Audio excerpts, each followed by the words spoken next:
सहनावतु सहनौ भुनक्तु सह वीर्यं करवावहै तेजस्विनावधीतमस्तु मा विद्विषावहै। गुरुर्ब्रह्मा गुरुर्विष्णु गुरुर्देवो महेश्वर गुरुर्साक्षात् परब्रह्म तस्मै श्री गुरुवे नमः। अज्ञानतिमिरान्धस्य ज्ञानाञ्जनशलाकया चक्षुरुन्मीलितं येन तस्मै श्री गुरुवे नमः।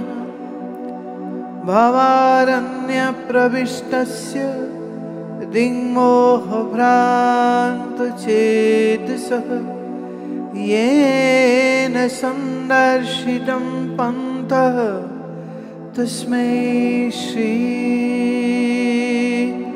गुरुवे नमः। ॐ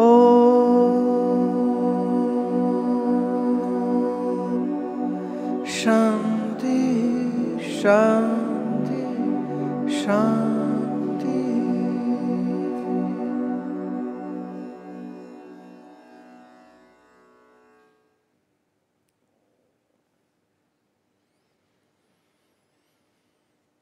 तस्माद्वा इन्द्रः ऐति तराम् इव अन्यान् देवान्। निश्चय ही इंद्र दूसरे देवताओं से ज्यादा समझदार, ज्यादा कुशल,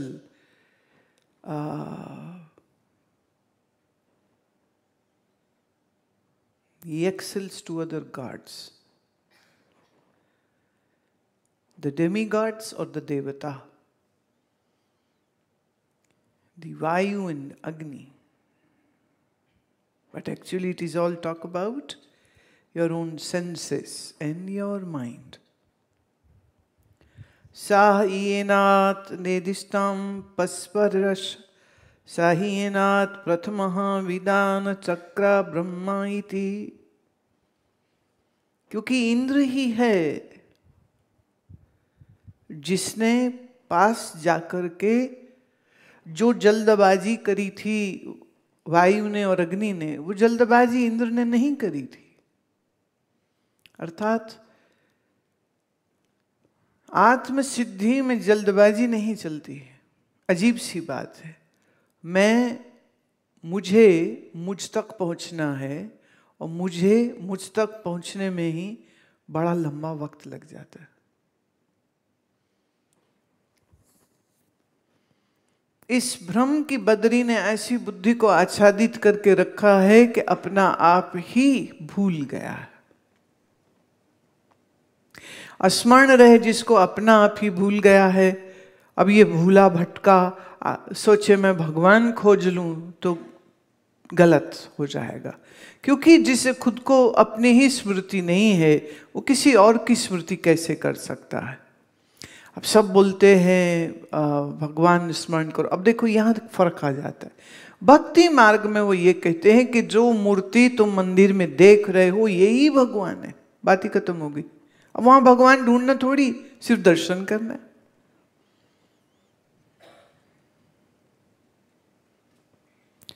कोई भी मंदिर में ये सोच के नहीं जाता कि मैं वहां मूर्ति के दर्शन करने जा रहा हूं। वो क्या सोच के जाता है? मैं वहां भगवान का दर्शन करने जा रहा हूं।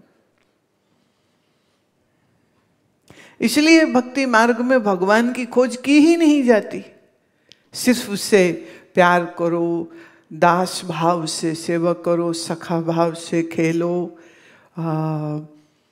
पुत्र होके उनको माँ पिता बना लो, उनको अपना भाई बना लो, उनको अपना सखा बना लो, उनको अपना प्रियतम बना लो, उनको सजाओ संवारो, उनको भजन सुनाओ।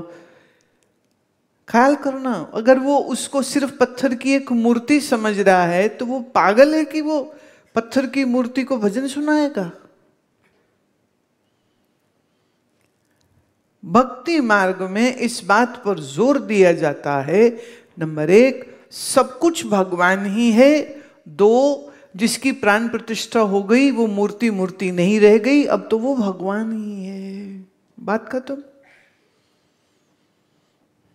तो गले में तुलसी की माला पहनो, हाथ में तुलसी की माला पकड़ो और महामंत्र करते रहो और गलियों में घूमते रहो, सात्विक जीवन जीते रहो। वो उसमें कुछ प्राप्ति थोड़ी करनी, बस यही प्रार्थना है कि भगवान तुम अपने लोक में हमको मृत्यु उपरांत ले जाना। भक्ति मार्ग में मोक्ष 4 प्रकार का है: सायुज्य, सारूप्य, सामीप्य, सालोक्य। मोक्ष शब्द का एक ही अर्थ सब दर्शन शास्त्रों में नहीं है। भक्त का मोक्ष क्या है? कि वो भगवान के धाम पहुंच जाए। और उसमें प्रश्न की कोई जगह ही नहीं है, बस नमस्कार करना है और फिर जो भी आचार्य कह रहे, जो ग्रंथ कह रहे हैं उसको श्रवण करना है। इसलिए जब कोई भक्ति मार्ग वाला भगवद गीता के अर्थ करता है तो वो हर श्लोक को इसी रुख में मोड़ देगा कि भगवान की प्रसन्नता हेतु सब कुछ हमको भक्त को करना है। नवदा भक्ति रस।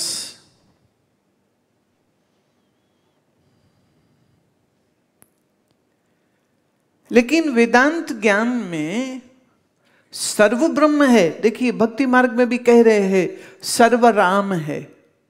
वो राम कहेंगे, कृष्ण कहें या विष्णु कहें, जो भी।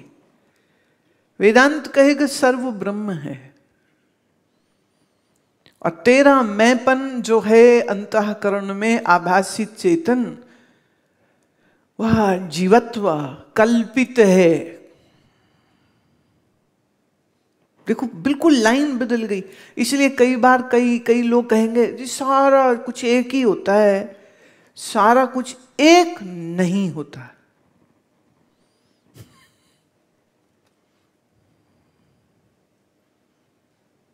अब राम के भक्त हो तो फिर राम का धाम साकेत लो कहे तो राम के श्री चरणों का ध्यान करो, राम जी प्रसन्न हो गए।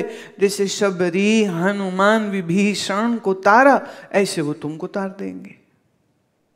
भागवत पढ़िए, श्री कृष्ण के हाथ से जो जो मरते हैं वो सब की ज्योति शरीर से निकलती है और श्री कृष्ण में ही समा जाती।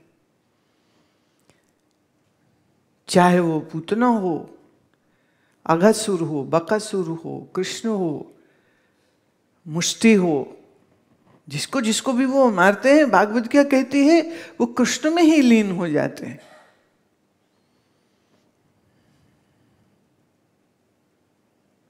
लेकिन चाहे हो कोई भी पुराण, अगर हम उनसे ये कहें कि बताइए कि श्री राम का वास्तविक स्वरूप क्या है, तो क्या बोलेंगे कि वो सत्य नहीं है, चैतन्य नहीं है, आनंद नहीं है या व्यापक नहीं, क्या बोलेंगे? भले श्री कृष्ण हो, क्या कहेंगे? कोई भी भक्ति मार्ग का निम्बार्काचार्य हो, वल्लभाचार्य हो, पुष्टि मार्ग वाले, अगर आप उनसे पूछेंगे कि श्री कृष्ण का स्वरूप क्या है, तो उनका स्वरूप वो क्या बोलेंगे? कि वो असत्य है, दुख रूप है, परिचिन्न है ना। वो भी क्या बोलेंगे? सच्चित आनंद व्यापक है।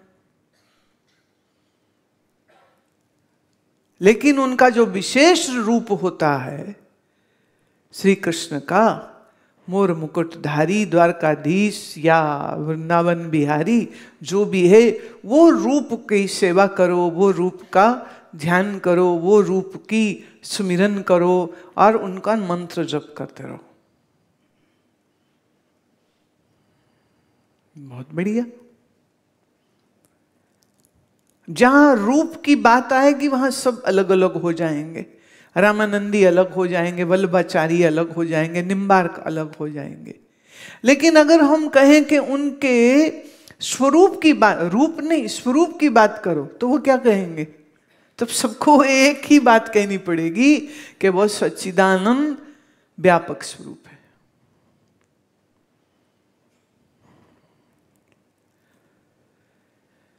देवी पुराण उठाएंगे तो देवी पुराण में देवी का जो रूप है, कहाँ वो 2 भुजा है, कहीं 4 भुजा, कहीं अष्टभुजा, कहीं सहस्र भुजा, अलग अलग रूप, अलग अलग।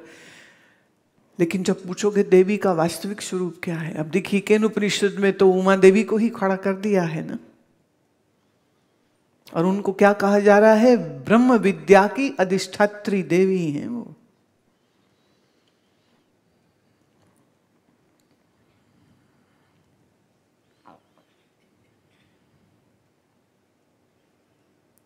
यक्ष के समीप जब गया था इंद्र तो उसको समझ नहीं लगी थी ये कौन है।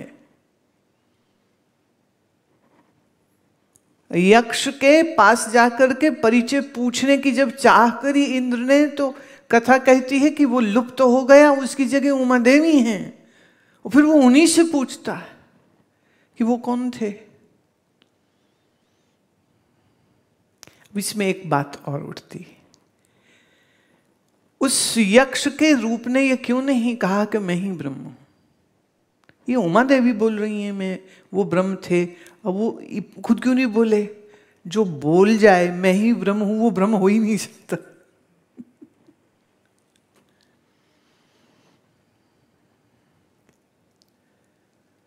श्री गुरु नानक देव महाराज इस बड़ी विकट परिस्थिति को इस तरह वर्णित करते हैं, जह बोल तह अक्षर आवा, जह अबोल तह मन न रहावा, बोल अबोल मध्य है जोई, जस वह है तस लखे न कोई।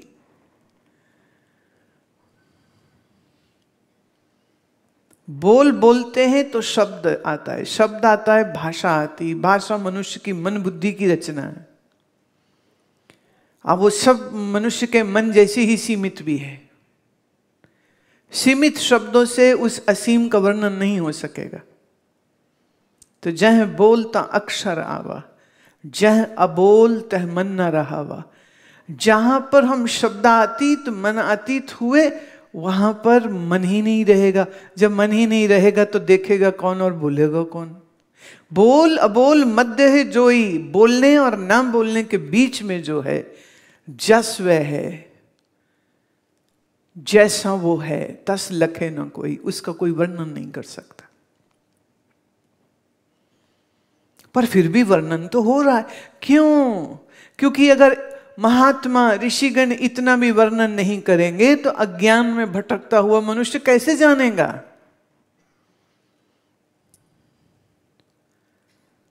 इसलिए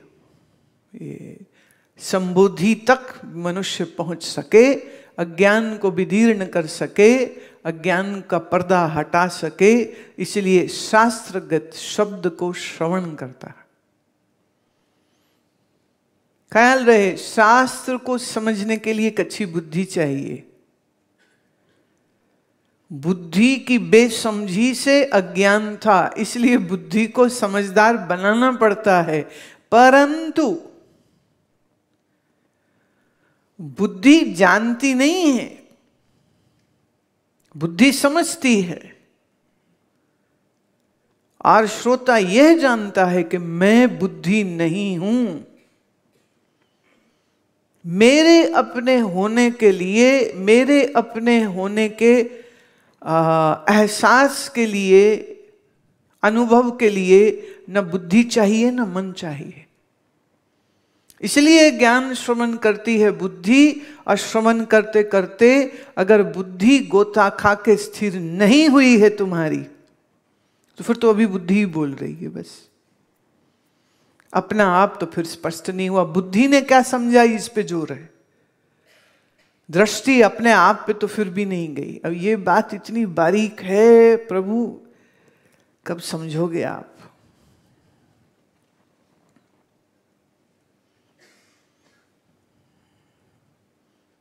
जड़ उस चैतन्य को कैसे समझेगा। पर इस बुद्धि की जड़ता में चैतन्य का आश्रय है, आधार है। इसी कारण मन बुद्धि न पूर्ण रूप से जड़ है न पूर्ण रूप से चैतन्य। अच्छा, एक थोड़ा ऐसे समझिए, आप सो रहे हैं रजाई ओढ़ के, आप फिर जग गए, लेकिन आंख बंद है, जिस पोजीशन में लेटे हैं वैसे ही लेटे हैं, उसमें कोई चेंज नहीं कर रहे। आसपास लोग सब सोच रहे हैं तुम अभी सो रहे हो, लेकिन तुम तो अंदर जाग चुके हो। ये तुम जानोगे या कोई और? तुम्हारे जागने को तुम जानोगे या कोई और? अभी नींद नहीं आई है ये जानोगे तुम, अब नींद आ गई ये जानोगे तुम। लेकिन जब नींद चल रही होगी, चूंकि बुद्धि उसमें सो जाती है, इसलिए ठीक नींद में बुद्धि नहीं बोल सकेगी कि नींद में हूं।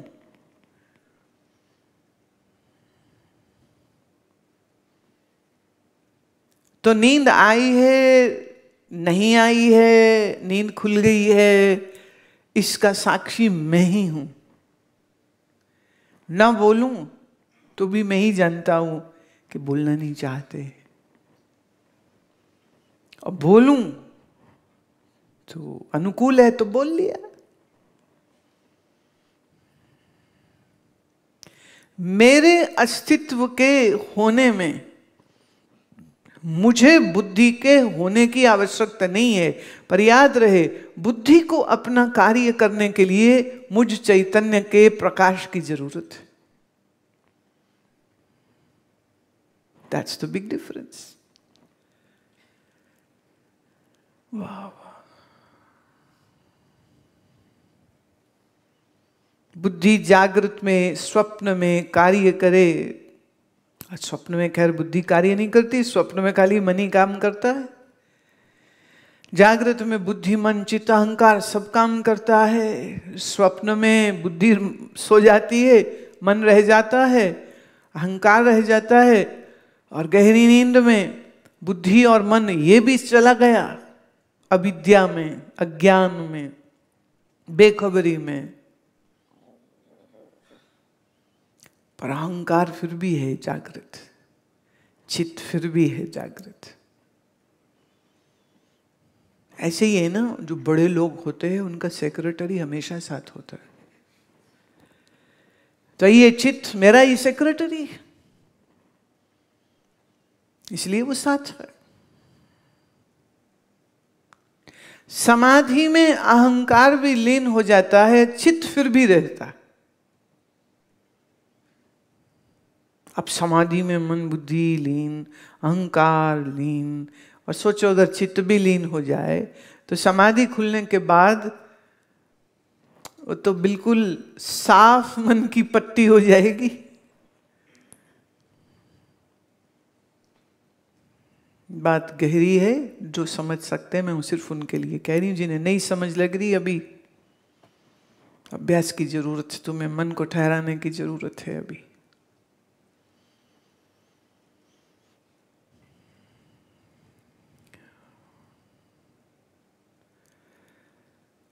विद्या अर्थात ज्ञान।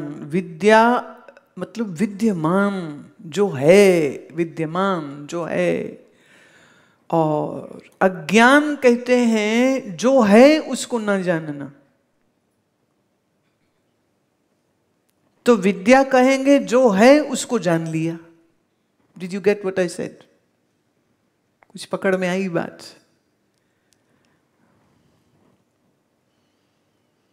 मैं कौन हूं ये न जानना अज्ञान है, पर इसका अर्थ ये नहीं कि मैं फिर हूं ही नहीं। मैं हूं, पर कौन हूं ये नहीं स्पष्ट है, तो विद्या नहीं है, मतलब जानकारी नहीं है, बोध नहीं है।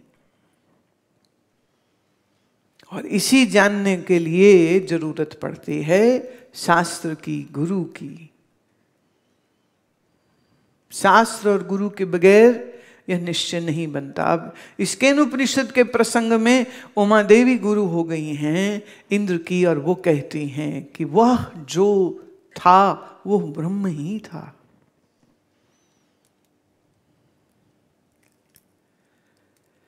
जो दिखा, जिसने देखा, जिस मन से देखा, उस मन का आधार भी चेतन, उस नेत्र का आधार भी चेतन, और जो दिखा उसका आधार भी चेतन। चेतन ही चेतन एक है, क्योंकि चेतन व्यापक है। पर बुद्धि पर पर्दा है, इसलिए नहीं समझ लगी इंद्र को कि ये क्या था। साह्येन निदिष्टम पस्पर्श साह्येन प्रथमः विदान चक्र ब्रह्म इति। जब वो उस यक्ष के पास गया था तो इंद्र को निश्चय नहीं हो पाया, निश्चय नहीं हो पाया, पर उमा देवी के ये वचन कहने पर वही ब्रह्म था। देखिए अब ऐसे समझो इसको, दुनिया में दो चीजें, एक मैं एक तुम, राइट? जिसको तुम मैं कहते हो उसको मैं तुम कहती हूं, जिसको तुम कहते हो उसको तुम को मैं कहती हूं। Did you get it what I said?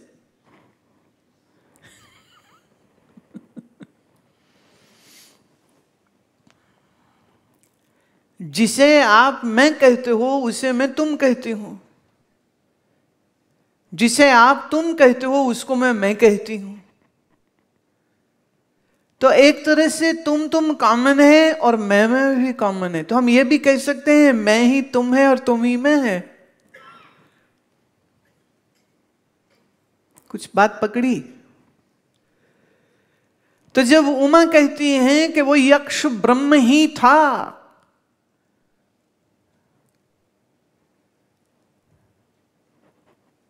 वो ब्रह्म ही था, तो इंद्र के लिए क्या हो गया? मैं ब्रह्म ही हूं। आपने पूछा तुमने रोटी खाई, कहने वाले ने कहा मैंने खाई। हमने प्रश्न तुमसे किया, जवाब मैं क्यों दे रही है?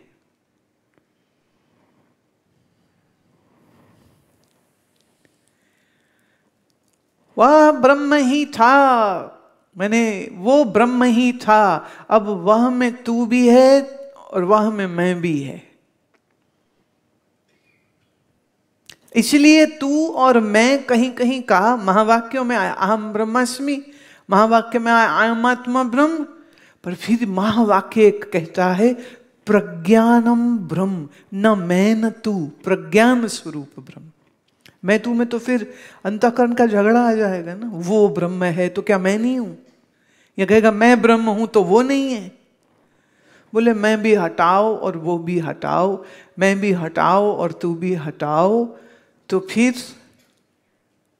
वह ब्रह्म है। दैट इज ब्रह्म।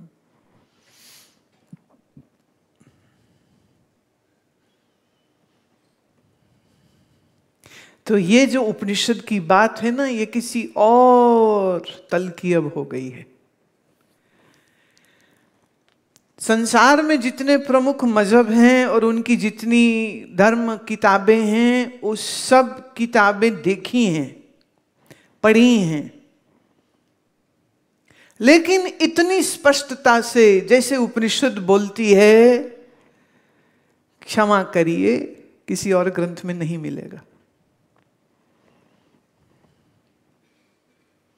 या तो वो ब्रह्म को, परमात्मा को दूसरा रखेंगे, वो राम कृष्ण देवी दुर्गा, वो उनको खुश करो, वो खुश हो गए तो अपने लोक ले जाएंगे, नहीं खुश हो गए तो नहीं ले जाएंगे, खुश हो गए वरदान देंगे, नहीं खुश हुए तो गुस्सा भी हो सकते हैं। इसलिए आमतौर पर लोग भगवान मेरे से नाराज मत हो जाना। नहीं, भगवान तुम्हारा मासड़ लगता है जो तुमसे नाराज होगा। What is that? बट बेवकूफी है ना।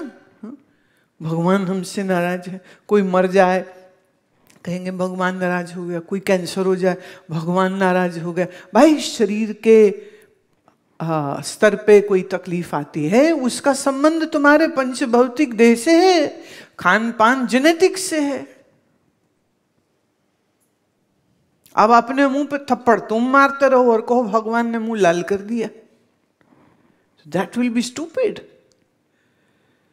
You are one of the best of the species as per the brain, as per the mind. इस पूरी सृष्टि में कुत्ता, बिल्ली, गाय, भैंस, तोता, मैना, चिड़िया, हाथी, ऊंट, हिपोपोटामस, स्नेक और व्हाटसोएवर, ये कोई अपने आप की पहचान नहीं कर सकते, उनके पास वो बुद्धि ही नहीं है, उनके पास वो कैपेबिलिटी नहीं, सिर्फ मनुष्य के पास है। गधा ज्ञान ले नहीं सकता, मनुष्य गधा होके जी रहा है। आज मैंने कहा ना, गधा खुद ही चिल्लाता है, फिर अपनी आवाज सुनकर डर जाता है और फिर भागने लग जाता है। आप लोग खुद ही इच्छा खड़ी करते हो, फिर इच्छा पूरी नहीं हुई तो रोते हो, किसी और की हो गई पूरी तो देख के द्वेष करते हो, हाँ, और फिर तड़पते रहते हो, हाय जिंदगी बड़ी परेशान वाली हो गई। गधा ज्ञान ले नहीं सकता और मनुष्य ज्ञान लेना नहीं चाहते। अजब समस्या देखो।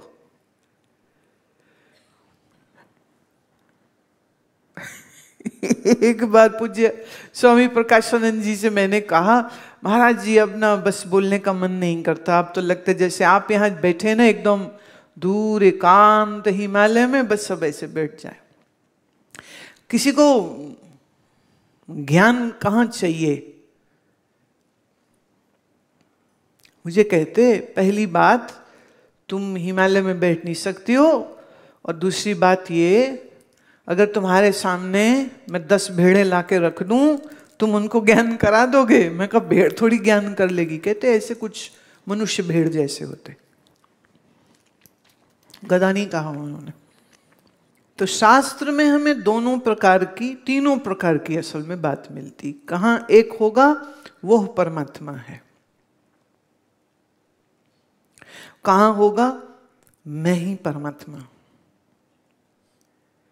फिर एक तीसरी जगह होगी जहां होगा वह ही परमात्मा। और जो चौथी बात है वो बोलने में आती ही नहीं, वहां जाके शास्त्र भी चुप हो जाता है। और फिर वो एक चीज कहता, अनिर्वचनीय, this can not be explained linguistically through words, so just be silent.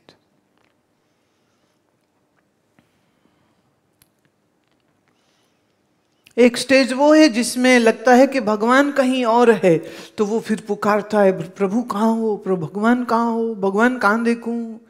मंदिर मंदिर तीर्थ तीर्थ भटकता है, भगवान कहाँ, भगवान कहाँ, भगवान का।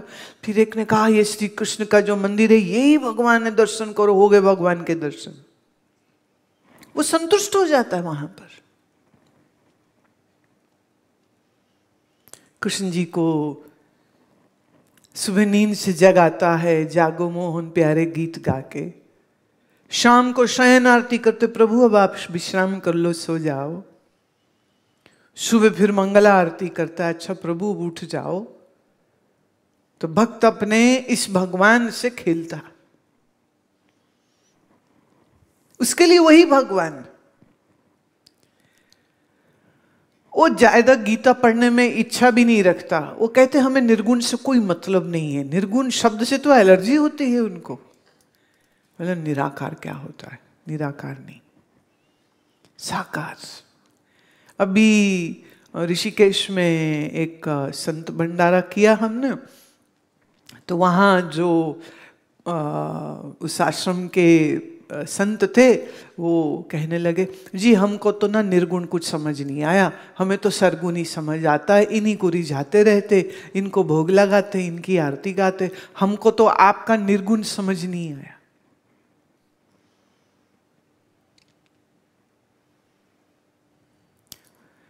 कबीर साहेब, गुरु नानक, ये सब निर्गुण मानते, निराकार मानते। इसमें भी कुछ लोग ऐसे होते जो बड़ी हट करते हैं। वो कहते हैं सरगुण तो होता ही नहीं है, अवतार तो होता ही नहीं है, साकार कुछ होता ही नहीं है, भगवान बस निराकार ही होता है। वैसे ख्याल करो ना, निराकार में भी आकार शब्द होता है, आकार की तुलना में निराकार होता है। आकार के बगैर तुम निराकार कैसे कह सकते हो? तो कोई निर्गुण की हट करता है, कोई सरगुण की करता है, कोई निराकार की करता है, कोई साकार की करता है। समझदार कौन है? वो ये समझता है जिसे आप सरगुण कह रहे हो और जिसको आप निर्गुण कह रहे हो, उसमें द्वंद्व है कहां पर? इसलिए गुरु की वाणी तो कहती, सरगुण आप निर्गुण भी ओही, कला तार जिन सगली मोही। सरगुण भी वह है, निर्गुण भी वह, लड़का है रहे हो। देखिए अब आपका चैतन्य स्वरूप निराकार है, पर आपका शरीर भी है। अच्छा, कोई तुम्हारे टमाके थप्पड़ लगाए और कहे हम तुम्हें थोड़ी मार रहे हैं, शरीर को मार रहे हैं, कैसा लगेगा? तुम तो निराकार हो, तुम तो आत्मस्वरूप हो, तुम तो चैतन्य हो, चलेगा?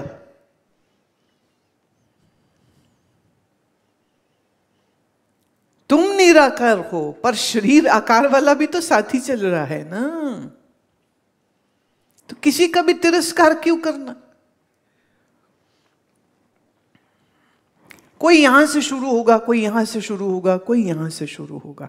अच्छा, यहां से शुरू करो तो गलत है और यहां से शुरू करो तो सही है, मतलब परमात्मा यहां तो नहीं है पर यहां है, ये तो वो बात हो जाएगी। तो तुमने तो परमात्मा को ही काट के फेंक दिया। एक ने कहा मूर्ति में भगवान नहीं होता। मैंने कहा क्यों? मूर्ति से भगवान डर गया, भाग गया, मूर्ति से दूर चला गया। अस्तित्व तो व्यापक है, तो उसी व्यापक में क्या वो मूर्ति नहीं है? अब तुमको उसमें भाव नहीं है तो ना सही, पर तुम भगवान का छेदन भेदन क्यों कर रहे हो?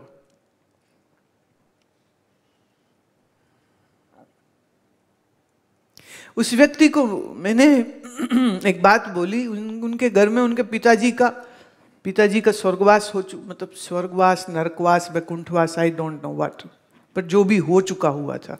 फोटो लगी हुई थी, हार पड़ा हुआ था। मैंने कहा अच्छा जरा उठ के ना, ये तुम्हारे पिताजी? बोले हाँ। मैं जूता मार, पिताजी पे जूता मार। मैं ये पिताजी है? नहीं, ये तो फोटो है, मार जूता।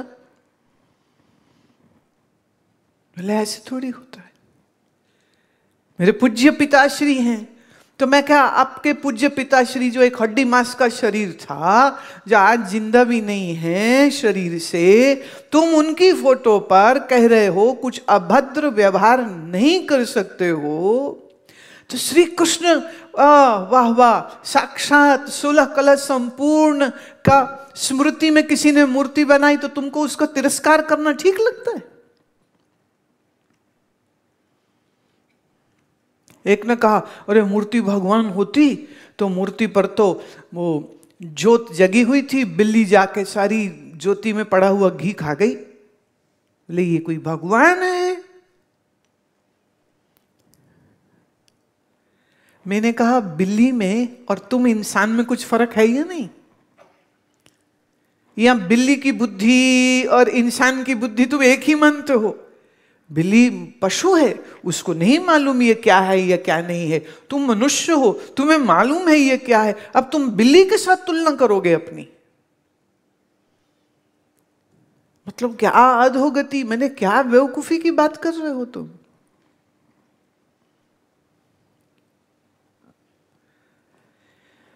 भारत का झंडा है तिरंगा। तिरंगा झंडा में 3 रंग और अशोक चक्र। सारे भारतवासियों का मान सम्मान है वो। भारतीय सशस्त्र सेना के लोग, जवान अपनी जान गंवा देते हैं उस तिरंगे के लिए। पर मेरा एक प्रश्न है, क्या तिरंगे के अंदर भारत झुका हुआ है तो कपड़े का टुकड़ा है? पर क्या वो कपड़े का टुकड़ा है? हाँ? क्या तिरंगा सिर्फ एक कपड़े का टुकड़ा है जो किसी डंडे पे लगा हुआ है? वो चिन्ह है किसका? देश का। किसका चिन्ह है? हमारे देश के स्वाभिमान का चिन्ह है। इसलिए तिरंगे के लिए जवान मर मिटता है। तिरंगे को ऊंचा खेल के मैदान में देखने के लिए एक एथलीट अपनी जान लगा देता है। और कितने ही स्पोर्ट्स पर्सन ने कहा कि जब वो कॉमनवेल्थ गेम्स हो या ओलंपिक गेम्स हो, बोले जब हम जीते बड़ा मजा आया, पर जब अपना तिरंगा सबसे ऊंचा गया, बोले वो जो मजा आया वो उस मेडल से भी ज्यादा कीमती था। तिरंगा क्या है? चिन्ह है। किसका? देश का। ऐसे ही हमारे तमाम महापुरुष, हमारे ऋषिगण, हमारे अवतार हम किसको कहते हैं? जिसमें दिव्य गुण है, जिनमें शक्ति है, जिनमें ज्ञान है, बुद्धि है, धी है, श्री है, स्मृति है, बल है, वीर्य है। उनके चित्र से तुमको कष्ट होता? बात नहीं बनती ना। तो समझ की कमी है, लोग ठीक से विचार नहीं करते। भक्त हैं, महामंत्र जपते हैं, लेकिन गीता के मर्म को नहीं समझते। वो सरगुण निर्गुण का झगड़ा करके बैठे रहते। हम निर्गुण वाले, वो सरगुण वाले, वो साकार वाले, हम निराकार वाले। और फिर इसमें एक तीसरे आ जाते हैं, जैसे सांख्यवादी, वो कहते हैं हम तो खाली आत्मा वाले, छोड़ो बाकियों को।